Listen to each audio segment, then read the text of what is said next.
Attention, c'est la 2,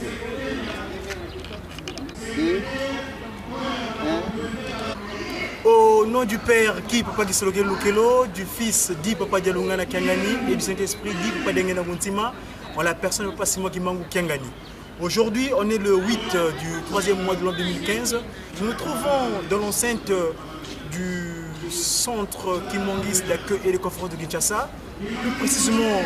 à côté du building qu'on appelle le Shenouda, dont la résidence du chef spirituel de sa divinité ici à Kinshasa. Batata maman na utolo bana munoka paya mina oya biso na ko pa kisoloke le pa de lona pa de mutima parce que mo kira no mosata to joami lelo yo na katia yamba ya Kinshasa plus particulièrement na katia yamba na centre d'accueil qui mongis de conférence ici ka boye papa moko jambude ya pembe akome la kata ngota ya Yerusalemi bengi résidence chez Nuda nazana ndeko awa pona nini to yami ndeko na biso ndeko wana yazali muta na oetali ba sepel certain nzambe to bengi GGK. Comment on est venu se présenter et puis pour retourner à Mituna pour nous voyer bien dans Moussala où il y a Dieu qui bandait à la nomination yaki au sein du groupe de guitaristes kimbongiste. Tokei c'est Kaboye. Papa bonjour. Bonjour papa Kouliako. Pata wa walonga na binga walongo. Hugo longo papa on a pu se comme yemo ko pesa aux ali nani. Ouais comme on a ngai ningo lobika ka longo ibele ya siba ngai nana zali. Musicien aussi à GG Club de guitariste et humaniste et fonctionne en comme dirigeant général. Dirigeant général Yabanzemo, n'est-ce pas? Papa là, donc service au Yachon. Ngam na otala mona. D'accord. Si Kaboye muta biso to yebike papa Simon Kimangu Kiangani mulimo santu sa divinité elle se koto mataka yelo c'est le 16 août. Awa tozali na préparatif le 16 août 2015 toko yo du Mosala. Depuis une nomination Yaki, qui a 16 août 2014, Joachim Moussala est dirigeant général au sein du groupe de guitaristes Mangis à travers le monde entier. Mouta pour la 2015 au Mangis Fini. Déjà on est côté de Banzebo, on comme Wana, Oyemi, c'est ça qui m'a inspiré dans le groupe de guitaristes Mangis. Oui, merci papa Godu. Dans le cas de GG tout ça m'a inspiré et belé. Ah bon? Et belé parce que GG est bandi moi kala. Banzembo pe ba musicien. Il y a GG babana pe déjà ko banzembo. Mingi yo to betaka izali. Et bakanda ndombe ba luluke bankofo banzembo na ezwami na ba inspiré ba musicien GG. Bango nde bazu yango. Et puis kati na bango ba msuba betaka guitare, ba msuba bazaka ba chanteur saint. Voilà. Tokokende par état. GG est bandi plus 53, ce sont trois plutôt d'être laquelle papa d'Engenda a fondé la groupe de guitaristes Mangis. Yo, en tant que Mokumbo aujourd'hui, est-ce qu'il y a un historique qui a inspiré la carte de guitariste Mangis? Oui, historique et Zali, parce que bon, c'est vrai que quand on a Zali qui n'a pas moi si managé, qui n'a pas côté qui n'a 93, mais avant on a côté déjà Banzembo, on a déjà Kozouama, on a côté Kalabazali, on a Banzembo, on a arrangé Banzembo, Bazali, on a Kei, na histoire il y a Jijeki dès le début nango na tango ba inspiré ba comme comment on a Jijeki tito comme na période tozali pe ba inspiré muso pe ba bota mi pe asika bazali donc na kependa na histoire nyonso na Banzembo ya kala Banzembo ya katina Banzembo ya moment wana ulingo lobela likambo bungisi biso pona molimo zoke na Yerusalemi le 16 août oui ndenge lobi pona ba fonction na ya sika ingeta tout à fait le 16 août e bandi lelo te bandi kala depuis bokabone nzoto ya papa dialonga na yango na Kiangani papa Anza pour le 2001. Date le 16 août 2001. Mais premier anniversaire c'est en 2002. Et papa Simon Kiangani a non fête il y a le 16 août fondé GGK et on a organisé fête on a dédié fête on a GGK ne muto on a organisé GGK bana komanta kana ngomba Yerusalemi on a ko fêter en mémoire ya papa Dialonga na pona journée wana. Yango wana ngai ba fonction wana na to zongo ka ne passé na 2014. D'accord. Les temps on a eu ba fonction et on a non. Photo valoriser Banzembo na biso. Tozo yima na ba album, tozo yima na ba kilt, na ba deuil, na ba manifestation, na ba concert mais ba texte ya ba chanson na biso ezate retrouver en nulle part. Yemba bongo soit tout na muto individuellement azo koma yaye par exemple nkanda no boyebo mais nyonso fo ezala na kati ya livre moko ou recueil moko et na zo ki kanison lokona na koti. Donc, le plan d'action dans Liboso, il faut tirer d'abord Banzembo, la GGK, la Katia, recueil. Donc, le recueil yango donc recueil yango. Bandeko Wanezali on peut travailler officiel yango. Donc, d'ici le 16 août, vous êtes disponible. ba jejeki nyonso mokili mobimba poto ko mata yelo selemi banzembo ko zala classé oyo ko zala programme 16 août ko zala wana donc bande ko sika wana to posana te ezali musala ye mbuta adui mbuta avant de comme sika wana linga ko lobali kambo teli ba inspiré banzembo nini nzobo wana que par exemple banzembo nous na kati kuna o sana banzembo za ebele lokola parce que banzembo za tellement ebele nyonso c'est difficile et ça na recueil moko mais to bisango par volume o ezala la volume 1 soit édition 2015 2016 ezala deuxième 2016 ainsi de suite parce que nyonso to ko kango te mais o ezoko bimana no pona édition ya 2015 tout ça ba 50 chansons ezala kati ya recueil ndaki saloko la banzembo ezali ka tozana kanda ndombe tozali na lulubuke tozali na monosi monoki mbangu tozana zaya 1 zaya 2 santus raison inyonyo tatanza salisa biso luwa mvola zitatu ditunga mene mazengu o Africa tozana incarnation tozana nkofo tozana vongindudi bakomosa alors eza ebele ba vraiment ba elonga tozana ba mpova donc ba lazalo nyonso tokoretrouver eza banzembo oyo vraiment les 16 banzembo to beta yango mingi classique quoi voilà yango banzembo to beta presque parce que eza banzembo ya kala donc mixer nyonso ya jiki ayebi yango yango namona kina tiana ba recueil tango ko bima mixer za jiki ozana discours ya ozana ngo et après chaque groupe cette fois-ci chaque groupe na concert bakozwa nzembo moko ya recueil bako interpréter pona nini po totala na ba groupe nyonso ba groupe nini pozo ko interpréter surtout banzembo mengi ya kala zo ko bosa banzembo asika ezali mais ya kala pe ezali tango papa singa kabiso par exemple papa sengi o choix ka bo sengi lubuki soki boyebi yango soki botravailler nango te donc bokoba te soki bao bamixer sika ozokota bajeune bayebi makambo mbuta meno nga nayebi yo tosolaka mingi yo saki ndeko na ngai napena bino okomisaki awa na nkamba te kinshasa awa tokobeta masolo moko concerne bainspiré parce que susi na ngai odi mosala ya encadrement ya banzembo est-ce que oyebi bainspiré mpa doyen oyo basimbaki bato oyebaka yambo na kati ya groupe na biso ozaka banzembo oui nayebi bainspiré neti bainspiré na rolo bahistorique ya jejeki neti papa ndombe sita nayebi ye très bien tofandi na ye nayebi papa ndombe sita aza moto aboma me nga na bandi jejeki na mwanda kuta mwanda papa ndombe jejeki mwanda tonge bandi zoki likanisi ya kobengisa bainspiré et des arrangeurs oyo bayebanaki déjà jejeki baya na mwanda oke bamatisa groupe nde bato oyo babengisaki eza lokola ve nino papa nino maza aya na mwanda voilà c'est pas zo banzembo nzembo avongindudi ye moto azwa mo mais lokola aza aîné azali moto oyo donc na ba icône na jejeki ntango jejeki mwanda bandi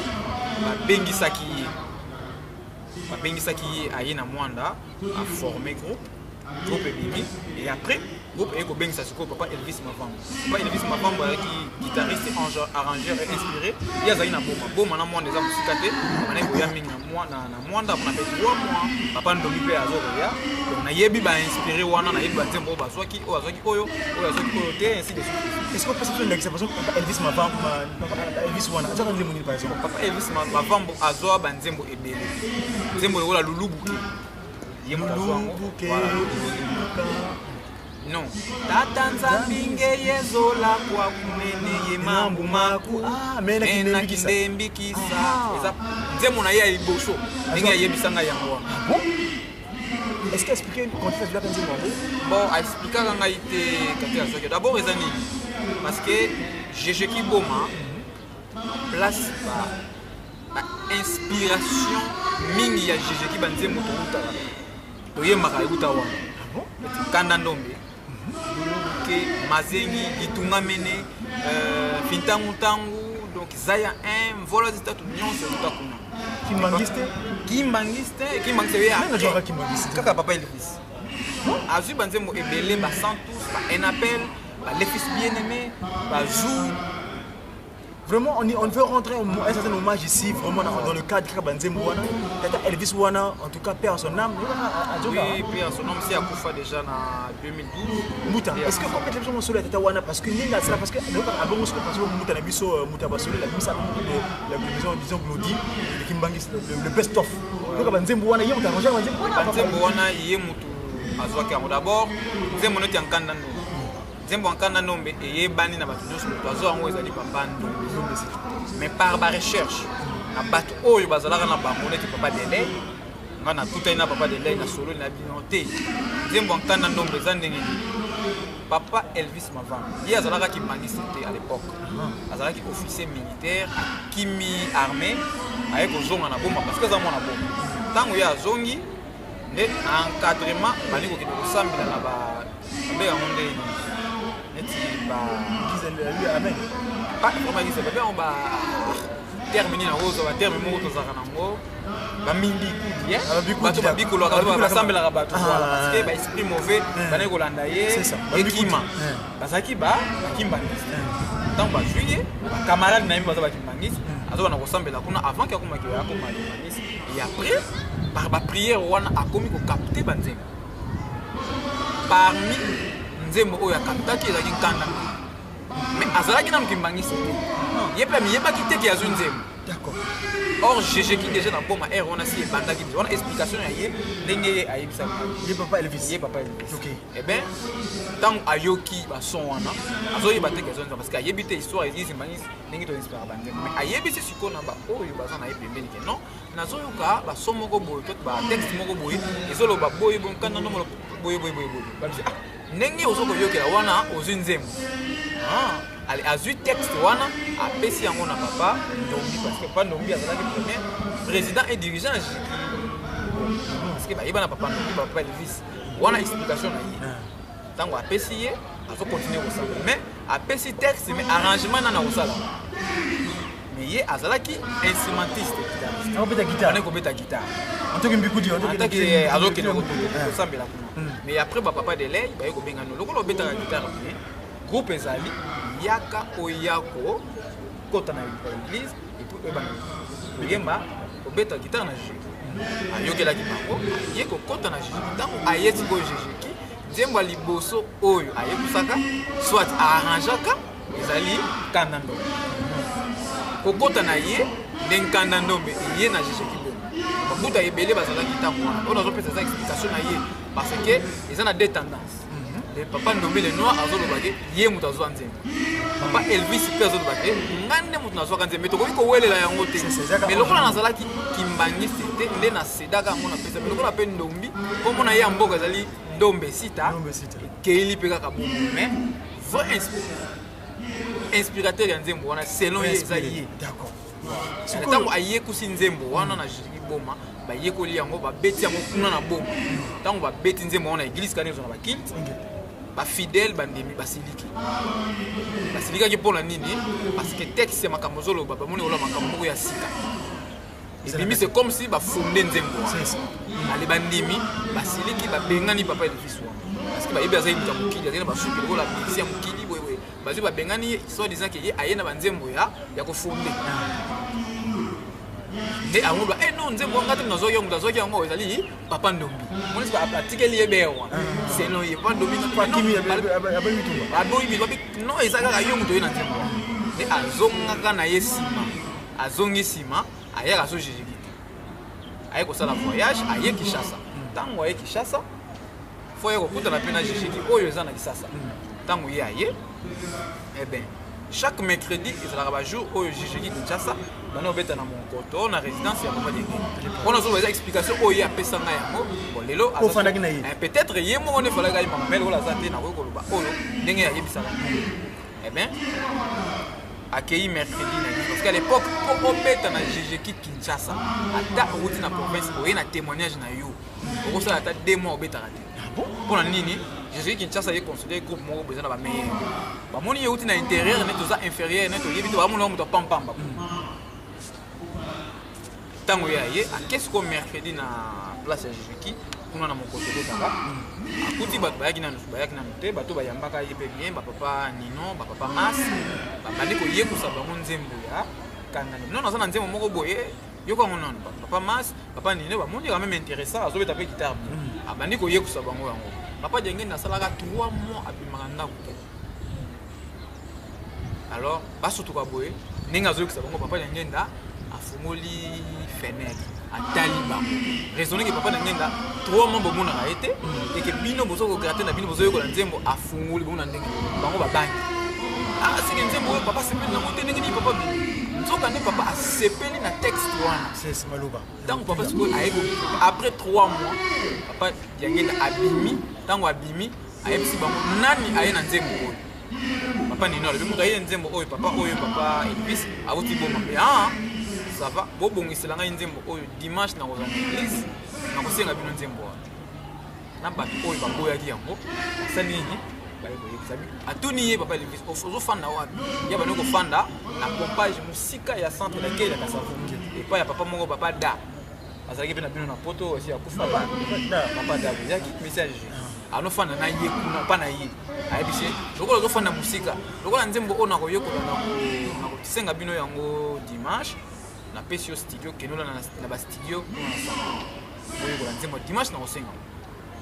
azalaki loger na ba studio et dimanche papa dangi natanga un message a sengi jejeki nzembo wana ba yoga nzembo oyo mutu azwa nzembo oyo aza savant wake ko kundola likambo oyo ebombama moni place nzembo yeko nkanda wasi muye biselemi banza ntoko kaku papa dangi na presque ba dimanche elandanaka abane ko senga kaka jejeki nzembo wana place nzembo wana yeko bima ya nzembo wana pe ba inspiration bani ko kita epana ye donc a dit wana ke yeko bima ba mazengi ba tangu alors papa Ndombi le noir pe akomangi pe ko zo banzembo parce que na papa Ndombi na papa Elvis selon l'histoire papa Elvis ni muto bano ko zo nzembo liboso tangu ye na jejeki bala moko ayepeli banzembo asi ale papa Ndombi pe azu banzembo ebele ba kwa muswa bazaya 1 bazaya ba mkofo banzembo za buya bangu la loni papa Ndombi pe azu mais pour la histoire net nzembo kana Ndombi ndenge explication ba pesanga mais papa Ndombi pe alobaka ke no ye pe azu nzembo wana amona na vale moko kana sala interview na kamba yebisanga masulango bref ubalose kutala YouTube donc c'est la catégorie presque ou bien les médias qui mangissent na YouTube on a bodi de Congo beta wana mona eloko mo ezali amona na vale moko boye ba trop boye ba boye c'est l'explication et papa le vise avec non moi jamais na âge na weko wele là ba ba nzembo ya papa Simo Kimba mais mutu oya kapitaki yango ezalaki ndenge Kadiam babo les bakini ko bena ko ba inspiré ces anges intermédiaires avec lesquels papa Simo Kimba nous donne les messages qui sur terre muta moi le on sait qu'on sait papa Elvis wana siko ni après banzembo lokola bakimangi sa ronjaka autre que par exemple dans cette mingi album muta basole album ça le best of album on a le best of ezalaki ni tango ye azu ba kimbaniste bazu ba nzembo mukayadi to yaki banzembo ebele azalaka directeur technique ya Jejeki Boma papa Elvis abengi siko Jejeki basali donc filmage ndenge to sala émission basali filmage live bazo filmer bango na kikuta epa ya mama Kenzembo tant basali yango azwi kaka bande vidéo wana ou cassette wana tindeli yango epa muta basole tindeli yango ye azwi kaka banzembo répertoire wana nyonso à travers le best of azwi kaka banzembo na ba arrangement ye a modifier kaka petit ba piano atie kaka biloko na ye mais ba arrangement ba ligne mélodique nyonso zala ki Jejeki Boma ça là on a pas Elvis donc ko lobaki album wani zali Jejeki Boma voilà parce que Boma effectivement ko lobaki inspiration parce que Boma ezali sika bandeko ko sala biso c'est sika papa qui Solokele le Melchizedek le roi de Salem pas de géologie dans cela qui n'a pas eu de l'époque a eu Botama le 12 février 1914 bitumbe banya super guerre mondiale tout ça c'est derrière mais en 2015 ezali kaka na intermédiaire pour mater milieu ngozo continuer kaka bref Boma ezali sika moko ya mutu ya muta moi le basi ko pesa biso en ce concerne ba ngi osali moi na Jejeki ba na Jejeki ozalaki artiste enfin Jejeki liboso ne na quel na kota Jejeki na 93 après OK Mwanda aussi makambutura nzembo de petit telo na l'autre là fumungizi diki vutula yo ko sepela nzembo yo yaka ndenge ni po sepela kota na Jejeki bon d'abord Jejeki na Mwanda na botami na Mwanda na ko na Mwanda Jejeki na Mwanda et bandi papa oya botinga qui est vice-président ya Jejeki na beza lo ya donc zali mwana penza qui vice-président président ya papa JP ya zala qui vice-président yene mto bana ko bengisa papa Ndino bazoya bazofana na ndako na biso epa bino nazofana na papa Ndino nazofana na papa Elvis nzembo boko ya luzizile vana tenda kongolo ezwama donc tango zo sona papa Elvis soko ke disolo ya 2h du matin azwa nzembo wana na butu tango ye banaki soki alali alala kana guitare tango kwa ayoki kaka son ya musique air nyonso akolamusa yo alamuki na guitare yaka na nzembo ni ko travailler ngamta liboso na alors benga nga luzizile ah bon voilà walungu luzizile ozo zizile ngo ata to sepela kala mingi tena ilusile tenda kongolo zizile no donc nzembo pe ya liboso na zwa l'île vocale na li mona mukie na otaka kilote d'accord donc jésus na bandi yango wana tango na bandi yango et après bon papa bana ko sana accompagnement ba ko invitation to ye Kinshasa na 94 na 94 nda ko ko evre na jésus to ko fait normal et après na 2005 bon jésus parce que tout ça qui n'a souci que jésus et comme le rôle ba groupe musical donc et ça la peut ba concert et ça la peut ba disque mais Jéjeki à l'époque on a aussi l'album c'est biso on me tourne la question mais pour nani Jéjeki et ça l'album tout ça qui bon tout ça qui ba nzembo ou quoi peut-être ba initiative ya malamu ezala raté na ba konzi ko bana ko dire ça à l'époque biso to ko sa memo na groupe ya Jéjeki que non Jéjeki tout ça na ba cantique belé on a to ko sala nzembo ya mono kimbangu kyangani bien longo ngete ukwenda somna mza alors ba belé ba sepela ki nango raté ki e ko fungwa alors papa e ko singa que chaque groupe e beta ba nzembo pour que ezala ko la ba cantique mo ba bien on essaye technique ouais na pratique tout à fait to ko sana ba papa mayona na nagra à l'époque nzembo wana ba bandu ya ntete lazalo zoko le kaka na raté alors tant ba sepela nango to ba kontia Jéjeki que non lokola tout le monde va te belé ba aussi penango banzembo wana ekoma kaka album d'accord donc ba ngi voilà ekoma kaka album bon to profiter ça peut ba unité de production na groupe à l'époque ba comprendre biso malamu te bakanisa kitambo donc wana ba memo wana vous équipe nini nani vous allez ngai tozolaki James tozolaki papa Dia tozolaki Vicky tozolaki papa Jano tozolaki moi ebelé ba igengoma bon ba ko comprendre biso mabe bi non makambo bango bakanisa ki ke biso to lingi to zo ki bokonzi na bango parce que à l'époque mon temps résolution yé ba biso ba tikali na ngambu biso biso tikali bo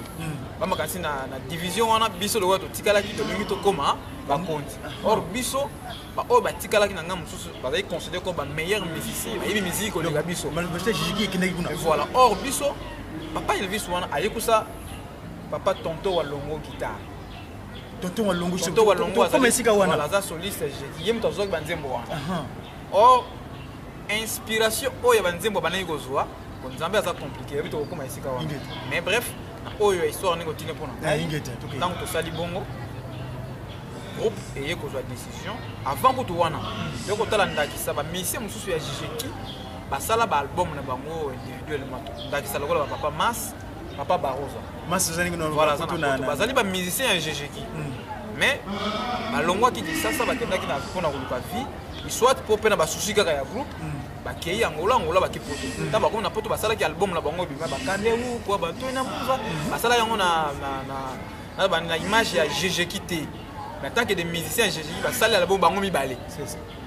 na CD wana ba comment Jéjeki biso pe to jeune to na exemple ya mikolo oyo basalaka to ko engager na biso groupe te ko comprendre biso te biso moko to meka ko sala album soki to ko quitter donc c'est que Jéjeki ça passe pour to sala disque d'accord et to ko sangana papa James ninga to la kama les artistes to ko sala album aliboso alongi moki tant album wana baza bantu ba bombo alongi mokili ndefi ya dila yo musulu e ko bima tant album wana to sala ngona ba propre moyen na biso aona kisasa contacter papa moko papa King Mono King pe asona pe atika biso yene muto afinansa album wana yepe muto apesa ka kombo ya les artistes parce que biso ba message to tali to bita kombo ni ebi manga bongo alongi moki ya lebi non quand même boza ba message qui me bozali ba artistes et musiciens ngana ko préférer na chaka les artistes et musiciens du manis biso le bino ça va tia ka tant to sala yango to zali na idée te ki e ko simba te mais to ba ki travail to sali peut-être ko sala bien tant ebimi bon public imbangi c'est ba yebi ba no so ba sepeli nango zaki féliciter mais et ko sala c'est problème na groupe comment bino ko sala album sans autorisation ya ba konja groupe bon soki batexte ezali oyo eza kokondane biso toza fautif mais batexte wana biso toyebi yango te biso mposa na biso ezalaki tobimisa nano œuvre oyo biso misala oyo biso toyebi c'est ça mosusu okoya après omoniki ntango bamésentente ekoti na groupe ezalaka mpasi po ke boyoka pourquoi tozalaki bamisien simple bakonzi na biso bazalaki bajugaki bonke ye baexclure biso définitive nango nde baye kolongola biso na jejeki eza histoire moko mwa molai baye kolongola biso donc 6 wana na jejeki ntango balongola biso na jejeki lingomba mpe etalaki biso etikaki biso te elobi na biso non ngomba ezoprotege biso tosala na biso baalbum lokola jejeki à l'époque baboyaki kozongisa biso na groupe tocontinue ti jejeki bakokitisa motema mpo ke bazongisa biso nde toyei kosala album ya mibale na niveau matango ebimi c'était encore autre chose voilà nde jejeki eye kozwa likanisi non bana wana lokola bango bazokanisa bazosala baalbum biso mpe tosala album moni bazongi susu na idée oyo biso tozalaka nango nde jejeki eye kosala album ya sosolaki mbango sosolaki mbango basolaki yango mpo ke lokola na bamikanda boye bazokoka biso te alors fo bango mpe baya pena concurrence yango mwana ba drum pe kumekwana ba paku nukelekete utasaidi azo kamera kuna azali kakolo bazopeta yeba tokei bango pe bakomi bakoti ba drum problème pe ezalaki te mais bango bamona kaka biso fallait kaka totika or biso tozwaki déjà élan tokotika te déjà session ezalaki déjà toza so bamusicien jejeki te ntango basali sosoleki mbango biso mpe tokoprépare tokosala album ya lolenge wana ezalaki susu bon ezaka histoire ezalaki vraiment bandeko tokopeta masolo wana c'est important pour oyer parce que asusi tokende po tokotisa kopetui botosi ya makambo ndenge ezali baalbum nyonso tosali na les artistes vraiment bato nyonso bayebi bato nyonso basepela nango mais par après papa est comme non et l'autre côté tango et ça la beauté nini zo komona les artistes en so beta ba tu misusu pe ba komi ko landa exemple les artistes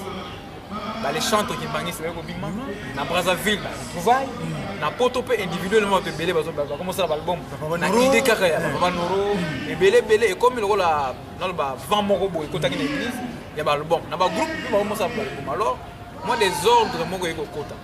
jejeki eko mona ke non ba jejeki ebele ekomi kobima na nsima ya ba artiste soki kaka groupe ezobeta guitare eza considéré comme jejeki tout à fait c'est groupe de guitaristes qui donc jejeki ekomona ke non basengi na papa fo akwata vent wana e papa aloyaki koloba ke non bamusicien oyo balongola na jejeki bazonga jejeki sans condition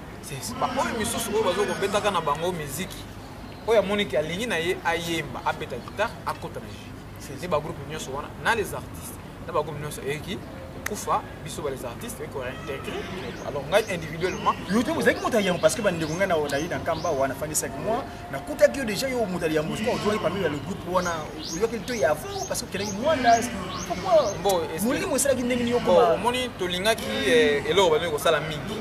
bato misusu edécourageaki bango totika kaka bona oyo nyonso tosali totika kaka mpe tozonga moni tozalaki na conflit kobangana mpe ezalaki ya koloko intégre alors ngai namonaki non moni balobaka fo kotosa koloba ya mokonzi ntango nayokaki yango voilà sans condition alors nini na période wana naye kovoyage nake mwana voilà nazongi na berka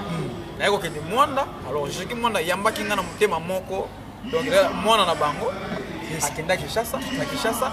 a démontré oyo ayebaki na koyeba so na musique ntango oyo ye awa kozala musika na biso te foza na biso tonton Panzo zo banzembo ebele justement parce que nous a transition wana justement entre papa Elvis donc il va faire qui il va passer malheureusement parce que tu vas de l'autre côté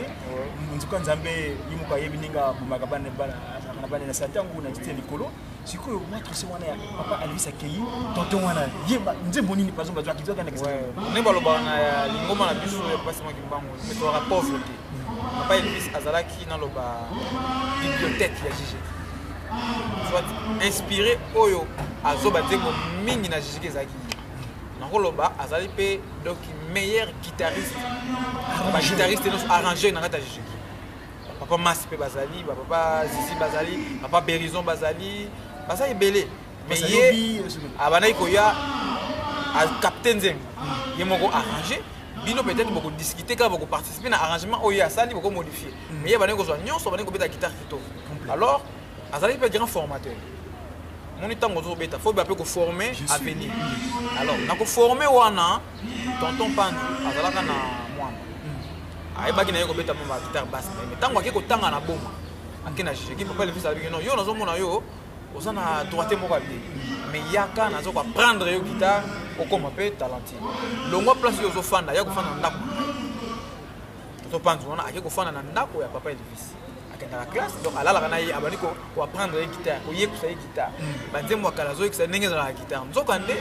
passation moko spirituellement na olonga koloba nzoko sala spirituel tonton zo yebate papa Elvis pe azo yebate ayekusi ye guitare na banzembo ba répertoire nyonso jeki akala tango ayekusi aselisi classe na ye azo exécuter na ye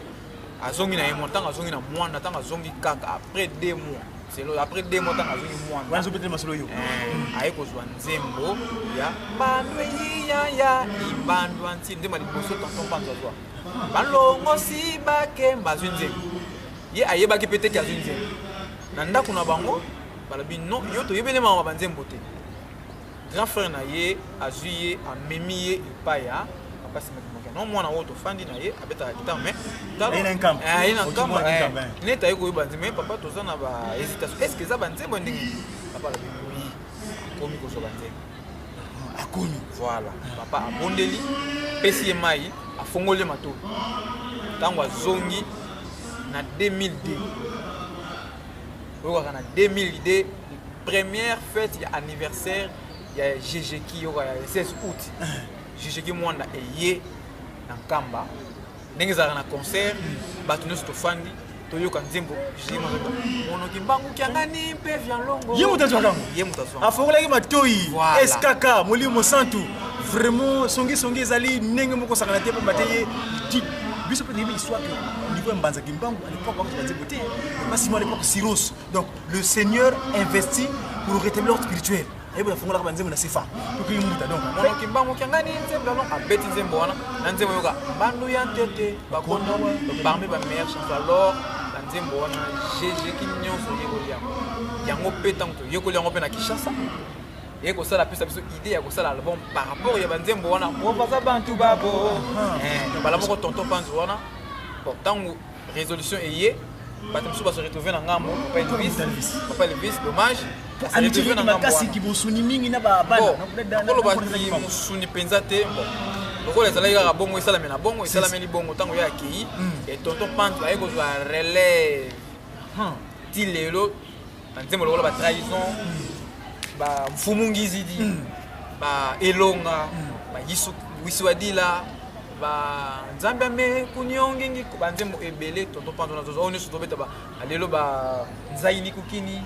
ba ebele ebele mtazo zwango ndenge kaka sololo ndenge papa Elvis abanayi ko zo yana lobiki tata nzambe ngoma to rapport donc asala ki pompenza on a bengisi songi puisque ba famille libo tata simo kimbangu asangisi abenye ndako na ye akumi lokola leki na ye pa lekisa lokomozo kitela wana d'accord après mbuto voilà abani ko zo banzembo wana après tango na zongi mwanda nde nakutani na tonto uzana banzembo ya sikate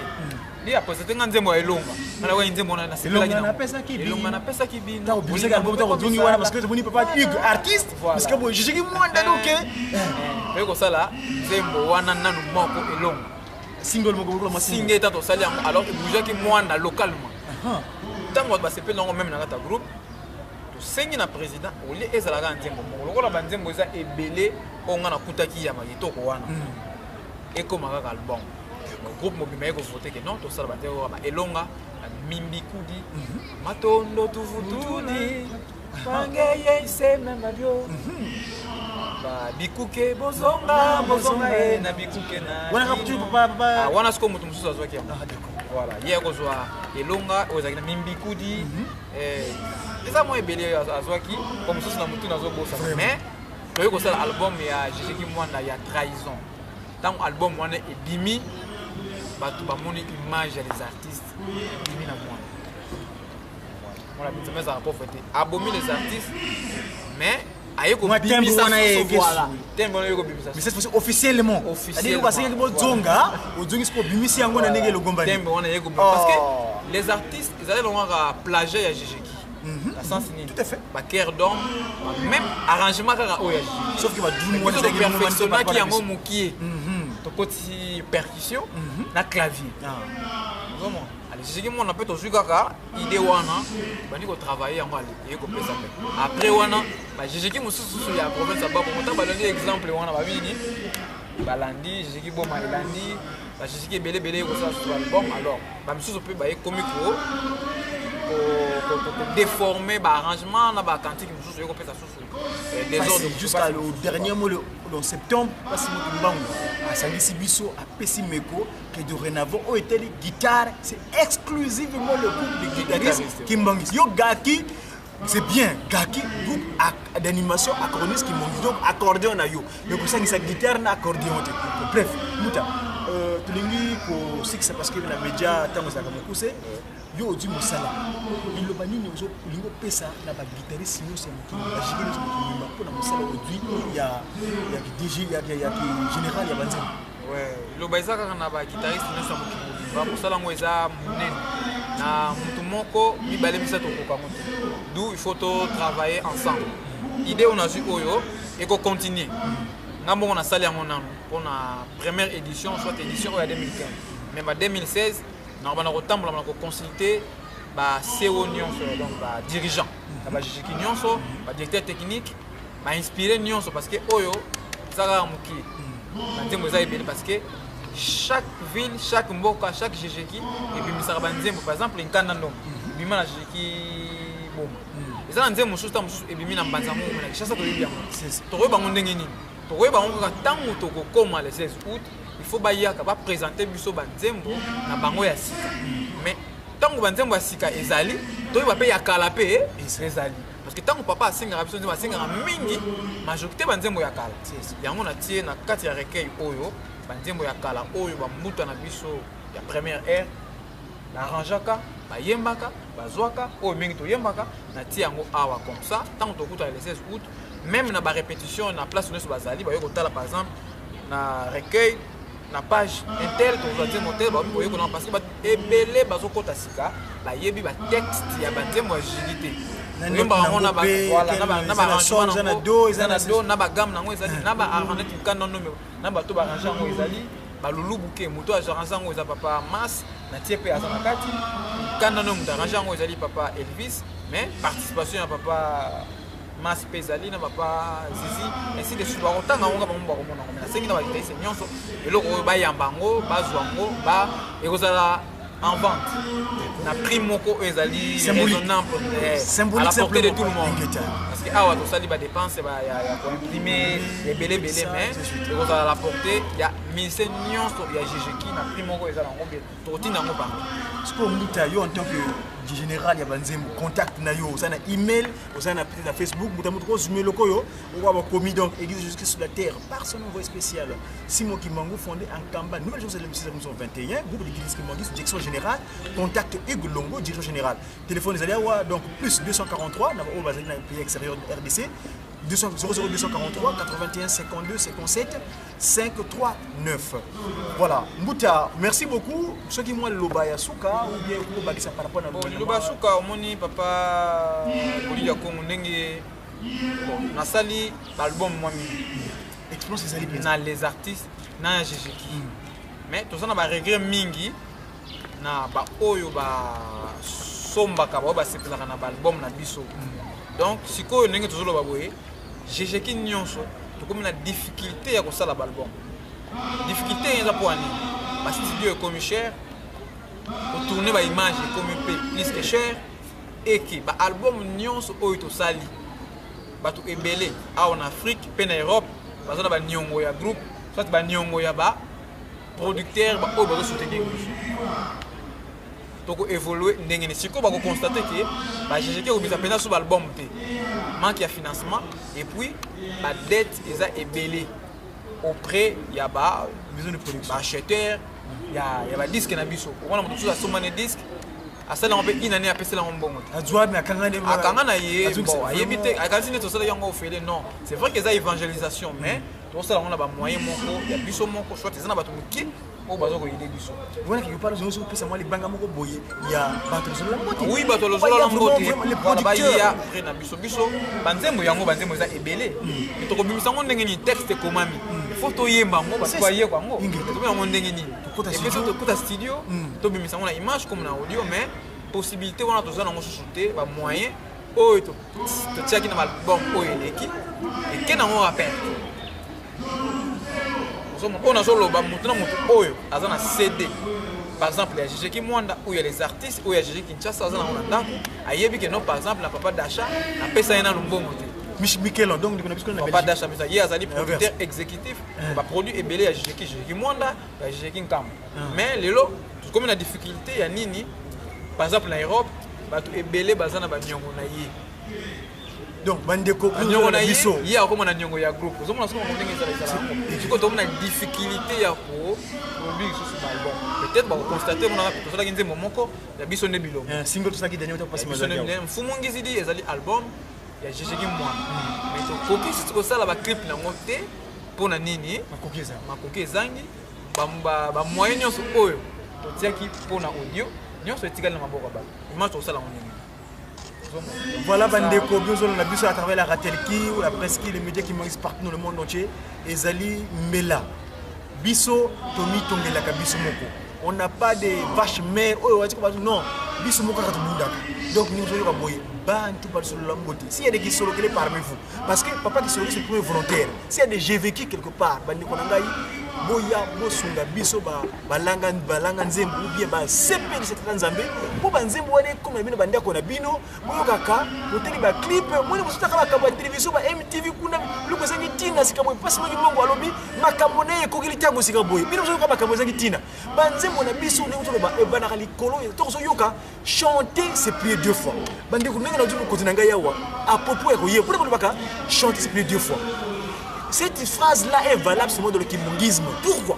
Donc on va chanter ces prières deux fois parce que le cantique kimongisme, c'est un cantique que mon tété a commis en go. Ezali angelou. Vous dites que pesa. Donc yo tazo yembango, ndeko ya ko pesa ko parce que angelou azo yebeta ko pour solo na likolo. Donc physiquement yo zo yemba, spirituellement ndeko za likolo pas zo yemba. Donc du coup, ninge zalaka. Tata yo penza to bana baby bazo le tata tsapi magi, tata tsapi. Nzala papa. Donc papa bino bano to ngisa tata mutata. Donc tata ko cédé. Donc chanter c'est plus deux fois. Donc bandeko bo ça les biso, oyoki mela ya papa lolongo, ninga zo tout c'est mon sala. Moi ça les amis me soutien. Bon Dieu bon na bino créer ma poche na bandeko. Donc ça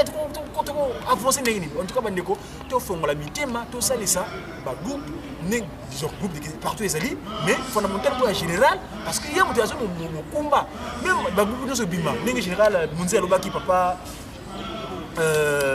papa Litanda. Chaque album est bima, faut bango batela ngo liboso parce que son faux là. Banzi mo maka kidi ba drum, bi ko ndinga papa aboy ba drum. Faut ça classique, les country music. Voilà. Donc on a lobina au compléter. À propos de ça. Donc depuis septembre. Depuis septembre. Depuis septembre l'année passée, papa c'est moi qui m'a envoyé un kondia boulé afin de ça qui va groupe nyonso en général. Parce que na biso o ya lobaki na biso Jijeki alingi ko yoka lisusu te drum na Jijeki. Donc ba instrument on to bakisa on alingi ko yoka mo te parce que tozongela ba guitare sèche ndenge ba papa batikela Jijeki yango kaka to continuer ko beta nango alingi ko yoka mo te. Donc sikoyo ba album nyonso ko ya to beta lisusu drum te. Ezali instrument mais tant mon konza lui ali ko yoka mo te to sa ndenge ya lobi to zunga ndenge to beta na bakil mais to ko perfectionner to ko bongisa yango bien mais ezala donc du country music rythme country country music maloba pe ya banzembo e yokana et c'est plus important parce que yango ndemo teza message bien sûr. Donc na carte ya direction générale toujours que kala mingi te ba to diffuser ba ben yango nini commission moko de censure. Cette fois-ci avant album ya Jijeki ebima il faut d'abord passer la commission à censure. Pour éviter kaka la dérapage ezala. Vous allez par exemple vous allez na soyo le musique album sans que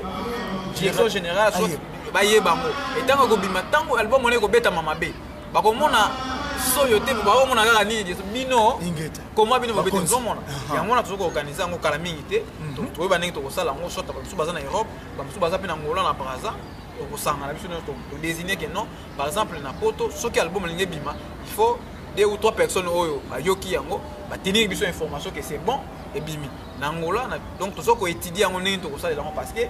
ba déformation et ba arrangement même ya ba cantique ezali or nzembo ndenge Angelo azwaki yango ndenge pe biso to malgré to kotsaka ba biloko mosusu mike na ba arrangement na biso mais nzembo faut etikala normal ndenge ezwama. D'accord. Mbuta na duo yo général na biso papa biso mokumba ko tonga Yerusalemi Jijiki pas que mokumba ya kotonga ndako na Yerusalemi Mbuta moi information ko pesa mandeko bona na biso parce que c'est quand même nécessaire plus important par concernant kotonga Yerusalemi. Déjà na pardon na direction générale nous a déjà na programme moko eza déjà commission ya construction ya ndako ya Jijiki eza déjà parce que Jijiki ba mingi ba yebaraté papa fuma mbanza epesa groupe à liboso oyo papa fuma mbanza apesa terrain etonga soki na bosani te eza Jijiki. Ah bon? Toza libanda ya Yerusalemi te mais na kati ya Yerusalemi omoni restaurant oyo afiki eto ya mama na sima nango wana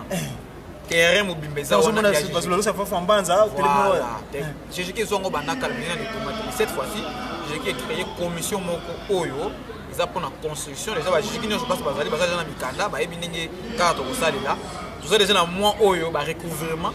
et pour ça nous que ba début à travail ezali déjà plan ya ndako ezali ba ramener ces ali donc c'est surtout matériel premier le 16 août tant batu bakoya tant tokoya tokokuta déjà fondation ezali déjà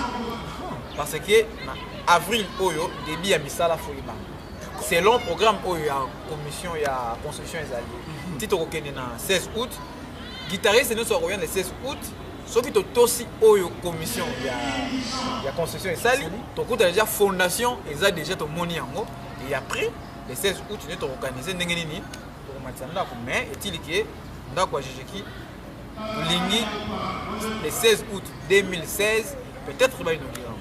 D'accord. Papa Hugo, merci beaucoup. Bande Kobozan Balandi, na kacha lulaka ya radio télévision qui mongiste, sikaboye muta to sisi malobana biso, maso na biso, ceux qui moi le basuka, vous allez muta na biso donc sa divinité nzambe na biso, c'est moment déjà ba moté, ba conseil na direct à travers général kuna na Binza, ba papa Rigen Prezo kuna na Ngombe Kinsuka, ba mama Mwilu, ma mère, ngudia mono ngudia longo, mama kia wanga kuna mbutu France yina, France, moté na yo mama, en tout cas merci pour l'encadrement ça biso na kaka poto. Moi le bapo pour moi délicat non pour te merci beaucoup na yo ndenge ya minga pour la première fois na émission na yo merci beaucoup merci bien à madame na yo merci que nous de passer maman Mwilu donc puis pendant na papa Simo qui m'a ngani Nzambe molimo mo centre ndenge yazo pesa biso makasi ya osala musala oyo et puis na ba conseiller na nyonso ba conseiller na nyonso bana papa Zako papa Mbenza papa Regen, maman Kwankiadi, maman Marie Nsona, bango nyonso na pesi bango ba bote na bango pe na bosani te ba maman na biso maman Sidonie, maman Nana Zako, maman Francine, maman Anto, na bandeko na biso nyonso ba Tracy, ba Giardini, bango nyonso na pesi bango bote baza ebele et puis batu nyonso oyo surtout bazo ko soutenir action oyo parce que yango ils ont intérêt ya Jijiki Mobimba place de Subazali na pesi bango merci beaucoup d'abord baza ebele na kotanga ba comme nous nyonso oyo a participé parce que naza na idée mais na travailler na équipe Mobimba na ba idée na pesi ngai tout vraiment na pesi bango nyonso donc on merci beaucoup pour ce que na bosani kotanga komba mutu mo ba pona nini otanga kinga te donc général na sangisi batu nyonso na ba oyo ba connaissance oto yebani na bango na ba guitariste nyonso ba fidèle qui bangisi so na moto na otanga kombo te sinon na kobosa na kombo ya mutu moko so na bosa ni kaka na problème bango nyonso na nini mino mingi na pesi mino mbote ba oyo baza na Afrique ba oyo baza na Europe na États-Unis na Asie partout na pesi bango bambote mais sinon année oyo baza na difficulté ba na album mais na mois de mai to kosala single ou maxi single moko dans le mois de mai attends il y a 3 chansons kaka wana mais pour l'album et combien mois passe mbongo solo abantu l'argent et celle ya batu bandi kona to sunga groupe de guitaristes qui mangis ba sepelisi so ki nzamba sepeli so tima pa moli voilà to sisi na biso émission na biso lelo bandi kona ngai bino zo na biso à travers Ratel qui le média qui mangis partout dans le monde entier na PCB do ba mbote belé surtout le lobby, les kimbongistes en quartier et les kimbongistes non en quartier. est-ce qu'on va comprendre? Encarté, c'est-à-dire, on dit déjà dans la carte Kimangis, et les noms Kimangistes, oh, bah, dans la carte Kimangiste, non, les encartés et les noms encartés, dans le cadre du Kimbangisme, Bolingo, Nibeko, Misala. Donc, on ne pas se loquer, pas de Lugana, pas de Moutima. Papa Hugo Longo, merci beaucoup, bon courage pour nous. Rendez-vous le 16 août, dans la carte Jérusalem. Ok, d'accord. À bientôt. Ah, voilà! Ndeko na biso neto baka ezali général ya banzembo na groupe de Kimangiste muta. Mais yo za général lobi yo bandi guitariste mwana moke. O patro ba yeba eza yo borzo kama solo parce que yeba mongongo ota mobingula. Fumungizi diki vutula. Eza ninga musko to ngo yo ata makapela moko muta sikipona bandeko. Bon. Ça non problème te. Nzembo oyo eza vraiment na tami kolo ezali Fumungizi diki vutula. Kadimono ya vilanta mavazizi kyaku enzambiame tukamene muzimu kyame tatu satana weti kunanda fuku ye mwini kazolele ya vila basi salu kyaku kyafwa enzambiame mono ya sadidingi satana ya banzi lavu iyandi mvuluzi mono ya landi dingi satana ya banzi lavu inzila mfuzu fumungizi dikivutula kadi mono ya vilanta mavazizi kyaku mfumwa meungiandala wana zosenga nzambe kimulimo sata simamaza na yo bana bame luzizi la kweno mupasi kadintu kailweke momo lwetimona lusianda makweno kadifu mwanlongo sikaluyindula kaluvongani nituko banlongo mana mabikula kwa isulutala malungane luyindula mana makala musodoma yegomora luyindula mpe mbandu ya Noa batuma mako badila babokela Noa utuloloka monzambia ku katuloloka wana ezali nzembo oyo ekobima kala mingi te ngina kombolenza siyani kuna yo musonga lendo kyame munza wana Mouta, Papa Hugues, merci beaucoup. Elonga na pesa kibino, olingo mibeko misala, bana nanga, boye bayango, elonga. Ce qu'on a français, trahison, voilà ce qu'on il faut pour fête. Yo si va qui wana pour fête, moi nzemo ko pour fête wana. Nzemo moko ya faut pour fête. Nzemo za ebele. Enza yini kukini, bantu beti tomba. Kwesi ba mone na nzambia mpunguwe bantu beti vonda sana munwani na bifumu munwani na ola epalata ba vila kenevo nzambi weti tala Zambi weti mona Moutala Kena, Dieu le Père, Papa qui se loquait les actes nationaux naïe et aussi la vraiment image Papa qui se loquait Dieu le Père. Boma et si kakene ko fana bakanisa qui était bako bomole makalisinzo kande Yewana Melchizedek le roi de Salem, pas de généalogie à Botami le 12 février de 1914, c'est-à-dire qui centenaire naïe bandeko balandi Boma et si kabanzemba mutuya tout va espérer wana toyokani na biso. Merci une fois de plus et à très bientôt au sein de la radio télévision Kimangiste, les médias Kimangiste partout dans le monde entier. Bien des choses à vous et à très bientôt. C'était mon nagot.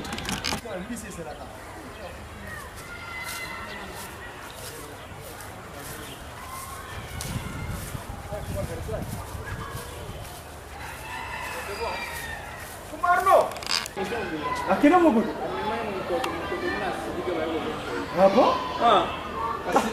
Bandi kumuzo na ndeko yo ye bali ko komisaye na atapa fumalo matika yawa. Mais na o etali makanisa lengo malike ye asili kaka bayo ko toki sai yawa fana yawa nakata ina kacha. Ndio wangu bazo kwa nini? Kuma nini? Muni? Voilà. Kambo de mu. Kambo de kagwe. Ah, on va pas vimba. On va pas mener dans qu'est-ce qui s'agit?